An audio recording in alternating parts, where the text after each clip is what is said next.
Welcome everyone who's joined us for our apprenticeship funding and grants information session.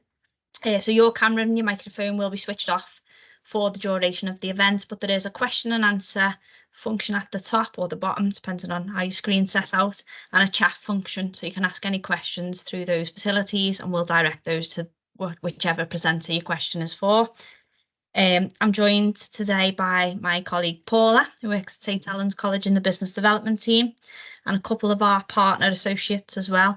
So I'll ask you all to introduce yourselves, if that's okay, and just give a little intro into what your job is. So Paula, can we start with you? Is that okay? Yeah, so I'm Paula Haig. I'm Business Development Manager for Knowsley and St Helens College, and we deal with anything that is related to employers in terms of apprenticeship and training. Obviously today was a purposeful decision to put this session on, really to give information about anyone who's considering taking on an apprentice either now or in the immediate future for 24-25 with all the changes. So Mandy, do you want to go next? Yeah, hi everyone, my name's Mandy Hawk and I work for Knowsley Council's Apprenticeship Team, and we offer a free recruitment service for employers, and we create apprenticeships, which we've been doing for the past 16 years, and we also mentor as well. Lindsay, do you want to follow on? Yeah, mine's quite simple. I'm exactly the same as Mandy. I'm Lindsay Robertson and do the same job as she does for Knowsley Council's Apprenticeship Team. And we'll go Joe next, is that okay?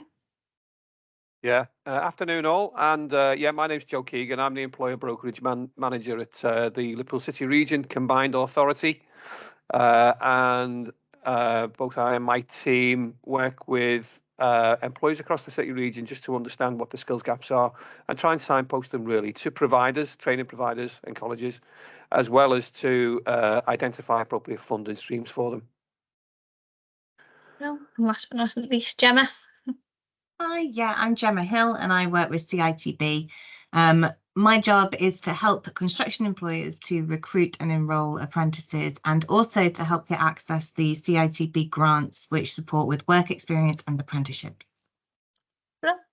So each of the presenters will be given a little spiel on what they can offer and how they can help you guys as a business to access funding and access grants. So we've got a presentation that I'm going to share. Okay, and our first presenter is Paula. Do you want to take the lead, Paula, and we'll go from there? Yeah, so many of you may or may not be aware that funding has been slim post-COVID, I think, is probably fair to say. It was actually quite cash rich for employers to take apprentices on during COVID, and the government incentivised and kept rolling grants out for a period of time. And then obviously post-COVID that did dry up. However, there is a grant that has been available consistently, and that is £1,000 related to age, and that is irrespective of the size of the business. So any business, any employer, be it a single one-man band or a larger organisation that takes on a 16 to 18-year-old, is entitled to £1,000 per apprentice that fits into that category. Equally, if they take on a 19 to 25-year-olds with an EHCP or an education healthcare plan, or used to be in care, the way that is paid, it's paid in 2 instalments, and it's paid to the provider who then on-pays it to the employer. The payment terms are usually around 90 days and after a year, and they're split as 2 payments of £500. Just to note, if you are taking over an apprenticeship from another company employer, and that grant hasn't been claimed or there's a remainder, you will be entitled to that remainder, but we can always check that validity on request. Most interestingly, I think most of recent really is that as of April, any employer that doesn't pay into the levy, so that's SME, small, medium enterprises, but right up to levy paying, so non-levy paying employers are now going to get their apprenticeships up to the age of 21, so any 16 to 21-year-old fully funded by government. So that just opened the forum a little bit. It used to be 19 plus, so it's broadened that age gap a little bit now, and it means that for a lot of construction companies, for example, that sites are requiring an 18+ age bracket because of health and safety, that they're not deterred perhaps in taking on somebody who's a little bit older, because that is now fully funded. If you are wondering if you are a levy paying company, your finance team can usually advise you on that, but it's worked around a pay bill. So once you reach a threshold pay bill of 3 million, you then start paying into the apprenticeship levy. If you are below that threshold, then you are non-levy, and obviously all of what we've just discussed is applicable. So I know that Joe will cover quite a bit regarding transfer of levy funds and how you can access that. But interestingly enough, the government have also introduced that levy paying organisations can now transfer 50% of their levy funds. So that is significant in value terms. If you consider the likes of the NHS, who have absolutely huge levy pots, who will never ever in their own right be able to utilise that, have now got that option to transfer levy. And I know Joe's going to cover a little bit more, as I say, on that. Well, thanks, Paul. I should have mentioned earlier as well, if anyone is on the call, we are recording this session, so if you do miss anything, it will be sent out afterwards too. So you can always go back to the point where you missed. Okay, so next we've got Mandy and Lindsay, Knowsley Apprentice. Hi, yes. So as I've just stated before, we are part of we're Knowsley Apprentice Team, part of Knowsley Council. We've been running for over 16 years, and we've created over 1,700 apprenticeships for Knowsley residents. And we do provide a free recruitment service for employees to take on an apprentice from Knowsley, and also offer a grant of £4,500 per apprentice. Some of the eligibility criteria for the grant is that employers must pay national minimum wage for age and not government apprenticeship rate. However, this is the same for 16, 17-year-olds. All vacancies must be confirmed with the Knowsley Apprenticeship Team and advertised on the Knowsley Apprentice website. All the apprentices must apply via the Knowsley Apprentice website too. So to secure your grant, you would need to get in contact with the Knowsley Apprenticeship Team, and we'll send you a vacancy stencil to get the process started. Once you've completed the vacancy stencil, you return it to us, and we will speak with the college and get it confirmed and matched to an apprenticeship standard. As this has all got to be confirmed before we advertise it. We also need to check the length of the apprenticeship standard and if there's any costs involved, although I know Paula has just covered that. And then once everything is confirmed and we're both happy with everything, then we want the vacancies to go live on our website on the 3rd of June, where they'll be advertised till the 12th of July, and then we will interview in August, where we normally hire out the gym in Highton called Valais, and we invite all the employers down, and we have an interview day, and we arrange all this, and then obviously employers carry out the interviews, and then once you've picked who you're ready to take on, we'll get them started for September and get the college out to get them signed up. So if anyone is interested in taking part in the process, you can kind of contact with myself or Lindsay on the Knowsley Apprentice email, or give us a ring, and we're both on hand now to answer any questions that you've got. Thank you. Thanks, Mandy. So we've got Joe next. Yeah, hi everybody. So I work for the Liverpool City Region Combined Authority. Not everybody across the city region knows what that is. So just to give you a taste of that, it's funded through devolution from central government. We sort of sit between local authority and national government, and we're responsible for the Liverpool City Region, which consists of 6 local authorities, which is Sefton, Wirral, Liverpool, Knowsley, Halton and St Helens. There's about 1.6 million residents in there. So my team works with employers, as I say, to try and identify skills gaps, and then from there try and support them in terms of, identifying courses or training courses they might want to put their staff through, any particular skills or apprenticeships needs that they have, and signposting them to training providers and colleges, and really in some cases holding their hand, because they don't really know anything about the skills landscape and funding rules and things like that. Obviously the larger organisations have got staff in place who've got a bit more of an idea about how everything works. So we provide impartial advice and guidance. You know, we're not a provider, we're not trying to sell anything, we're just providing support. We can identify appropriate funding streams. So AEB is the adult education budget for anybody who's 19 plus can access that. Skills boot camps, which the Combined Authority has their own skills boot camps funding. Currently it's about £11 million. We're responsible as well for adult education budget, which is about £54 million. And also apprenticeships, which is nationally funded to support employers to recruit, obviously recruit new apprentices, but also it's a great way of upskilling existing staff. So if you've got staff who are looking to pick up a qualification, it might be the apprenticeship route that's best suited to them and to you as the employer.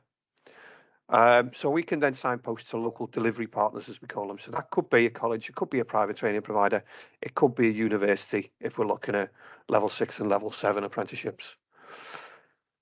Really keen to focus on the utilisation of the apprenticeship levy. Paula mentioned there, you know, there's an increase now in the amount of levy that employers can transfer, and we'll talk about that. But my steer from the Metro Mayor was really to try and keep as much of the apprenticeship levy as we can in the city region. It has a shelf life of 24 months, so every month that ticks by, employers are losing where they're not spending it. They're losing that levy money from their pot, and it's going into Treasury, and it goes into national government. And obviously the Metro Mayor is keen to keep it here and not for it to be spent in other areas. So we've been facilitating levy transfer with employees across the city region for the past, where are we now? Probably nearly 5 or 6 years. Talking to them and then understanding what they're doing with the levy pot and whether they'd be willing to transfer out and support other employers. What that means in general is where you would normally pay, depending on age, as we know, but where you'd normally pay 5% towards the training cost of an apprenticeship, if you went through a levy transfer, so you were taking on an apprentice who was now 22 plus, then it's likely that you would pay 5%, but through a levy transfer, you would be 100% funded, and the levy transfer pays for 100% of those training costs. It doesn't just cover the 5%. So we've had over £4 million worth of levy funds transferred through our service that we've been providing. It's benefited well over 100 local businesses now. We've got over 900 apprentices, and we're working with about 19 different levy payers. To give you an idea of who they are, so lots of different types of organisations. But just to give you a flavour of those, there, some big organisations like TUI. The NHS have transferred about £1 million worth of their levy to us. Sorry, we've facilitated £1 million worth of levy from the NHS, I should say, to be specific. Matalan, QVC, LFC, Liverpool Football Club, that is.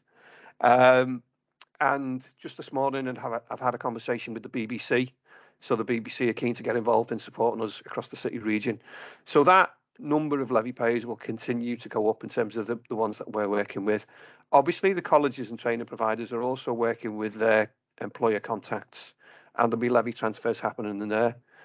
But we also speak to the delivery partners, training providers, universities and colleges, and they sometimes bring their employees to us to see if we can facilitate a levy transfer, and that works really well. So we're all working together, we're all working in tandem just to support, obviously, the apprenticeship needs of local employers. We've got a registration page there on our, I have to say, award-winning portal now, because we won an award from the local government council. And Be More is becoming even more popular now with individuals and employers. So the link there is to Be More, and within Be More we have a specific page around our brokerage service. So you can just register there and we can get in touch with you, or one of the brokers will get in touch with you. And it's as simple as that. Thanks, Joe. And then we've got Gemma from CITB. Hi, yeah. I'm from CITB, which hopefully all the construction employers on this call will know means the Construction Industry Training Board. We've gone through a few changes over the last few years, and our involvement in apprenticeships has changed quite a lot over the last few years. Where we stand now is we just support the process. So your apprenticeship goes through to your local college, St Helens, for instance, and you tell us that you've got an apprentice, we can pay you grant. Obviously, you need to be registered with the CITB. And with that come a few different considerations. Depending on your size of the company, you might have to pay the CITB levy. An important thing to note, though, is that if you're a small employer and your payroll is less than 120,000, you do not have to pay the CITB levy. You can register with CITB and you can still access all of these grants. So just a quick run through of what it is we actually offer for recruitment and apprenticeships. We've recently, as in only last September, introduced this work experience grant. And this is a reflection of how the industry has been working over the last few years and how employers have been approaching colleges and offering work experience, trialling a few students from full-time courses to find the right candidate for their apprenticeship. And that's a really successful model for recruiting construction apprentices. So this grant supports that process. If you offer a work experience placement to a level 2 or above full-time construction student, you can claim a £500 work placement grant. It has to be a 30-hour long placement, and you can claim that 5 times in a year. So if you offer 5 different students 30 hours work placement, then you can claim £500 for each one. If you then decide that that person is suitable for an apprenticeship and you take them on, then you can claim a further £1,000 employment grant. And you can claim that as long as they are employed as an apprentice or full-time worker within a year of their work placement, and they need to have been working for 3 months before you can submit the claim. So that is £1,000. And then you also become eligible for the apprentice grants. Now there's the attendance grant, which is £2,500 per year of training. So say we've got a carpenter and joiner, that course is 2 years long. So you get £5,000 in total from the attendance grant, and it's paid throughout the apprenticeship. So there's £625 every 13 weeks. And how that works is you just let us know that you've got an apprentice. If you get in touch with me and tell me that they're an active apprentice in the college, I can help set up that grant. And every 13 weeks, you just need to log on to your CITB account and tell us that they're still in learning and still working with you. And it releases that payment of £625. And that continues all the way through until you get to the endpoint assessment and you get your certificate at the end of the apprenticeship. And once you've got that certificate, you just let us know that they've completed and you can claim the achievement grant, which is £3,500 in one lump sum. So if you were to follow this model all the way through and you've done your work experience, you've employed them, you've got your attendance grant and your achievement grant, you can see how lucrative it is. We are very aware that there are a lot of employers out there who are registered with us and aren't accessing these grants. So if you happen to fall into that group, please do get in touch with me. It's become obvious to me that I should have put my contact details on this slide, but I didn't. But the college can pass you on to me. And I think my details will be sent out anyway after this call, maybe. So hopefully, you can get in touch and let me know if you need any further support. We can add your details, Gemma, onto because we're going to circulate the presentation after to everyone that's registered that may or may not have been on the call. So we will do that, don't worry. Thank you. Okay, I'm going to stop sharing the screen now and just open up the floor to those that are on for any questions that you might have for any of the presenters. So we'll just give it a minute or two for those questions to come in.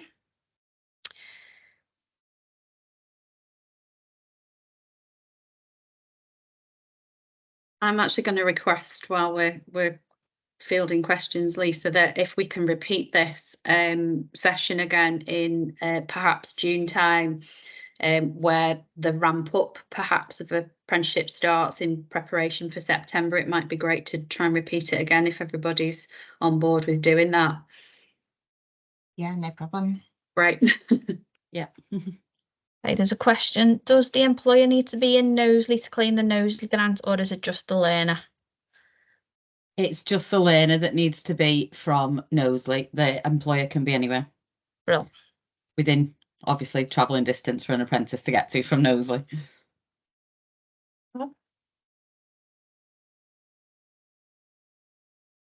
Okay, and what trades do the CITB grants cover? So they cover pretty much all construction trades except for electrical and gas and plumbing. So joiners, painter decorators, plasterers, bricklayers, all of those. Tilers, we've got tiling back, Gemma. You have tiling back, yes. Tilers. Property maintenance. And property maintenance, everybody Yeah. except for electrical and plumbing and gas. Yeah. Okay.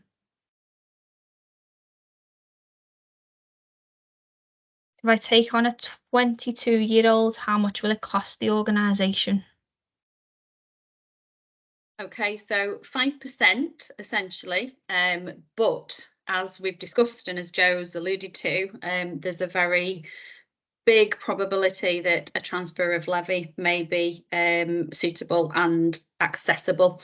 So I would say get in touch with the college equally. That can be referred on to Joe for the levy paying organisations that they work with to try and access that transfer of levy pot, and in which case it could be potentially fully funded. Okay, just give it another minute or two, see if anything else comes through. And can I just add, if, for example, someone does take a bricklaying apprenticeship on, for example, and it was a Knowsley resident, he could get our grant and the CITB grant, and also maybe access to the levy. So there's potentially quite, is it about 7.5 from you, Gemma? Yeah, well, more than that, to be honest. Yeah, and then with our 4.5. Yeah, I think with Yeah. that joinery example, because that's what we led with before, Yeah. 3.5 over the 2 years at 7, and then is that right? 3.5? 2.5. Well, 2.5. yeah, it'd be £5,000 in attendance grant, 3,500 in achievement grant, and then if you're doing the employment and work experience as well, that's another 1,500. Yeah. Plus accessing Knowsley's grant Yeah. as well if they're Yeah. a Knowsley resident. Yeah, so it's quite a lot, isn't it, potentially? yeah. It is. Okay. Do employers have to pay for the college day release? Yes, they do, and it can be a bit of a misconception. The hours are compiled of, if there is a day release, and a lot of the trades do operate with a day release, a lot of the engineering courses do similarly. The day release is part of the contracted working hours that are agreed between employer and apprentice, and therefore they are paid for, yes. Another one that's just popped through. How much is the 5% levy? You want me to pick that one up? Yeah.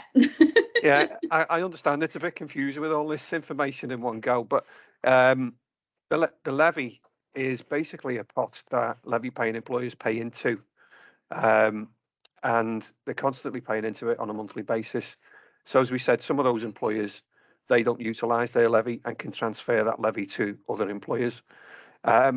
The 5% is really if you're not using the levy. If you're a non-levy payer and you're taking on now a 22-year-old plus, you'll usually pay 5% towards the training costs of the apprenticeship.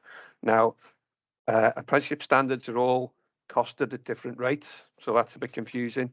But I would say that the easiest thing to do is get in touch with any of us really, and then just ask, I'm thinking of taking on this apprentice. Is there an opportunity for levy transfer? If there isn't, then how much would it cost me physically in terms of, I suppose, in terms of the 5%? Yeah. There are other costs, clearly. So, we talked about opportunities to access grants, and they're fantastic. But the biggest stumbling block probably with apprenticeships is the fact that we know where they're outside of construction, especially, that there are issues in terms of paying the wages of staff. So, unfortunately, there's no national now pot of money. There used to be an incentive scheme, that's gone. But there's an apprenticeship wage. We can talk to you about that. The Metro Mayor is keen to try and persuade employees where they can to pay national minimum wage and sometimes national living wage. But yeah, let's have the conversation, let's talk it through, and then we can guide you as to the best route to take.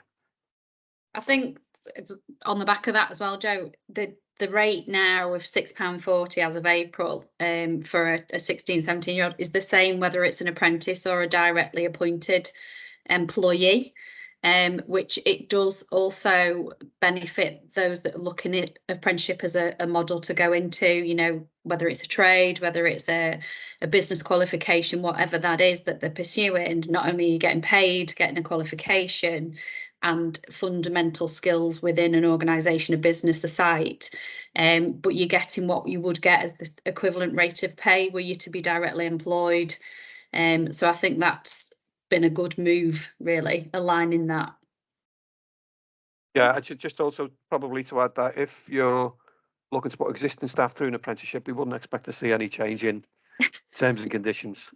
So Yeah. that's just a bit worrying for people who maybe have a conversation with their line manager and they're told now you're going to be an apprentice, and what does that mean? So Yeah. you tell a guy in Camberledge who's worked there for 50 years that he's now going to be an apprentice and see what happens after that. Yeah. Yeah, that's old stigmas, isn't it, that are still kind of stuck around a little bit.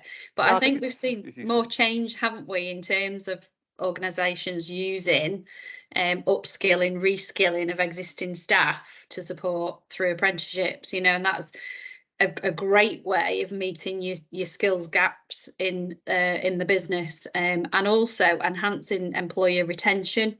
You know, if you are constantly investing in your people and skilling them in the needs of the business, then you're getting more retention on staff and more satisfied staff, really, aren't you? I can see someone typing, so we'll just give them a minute. I'll just check the other box.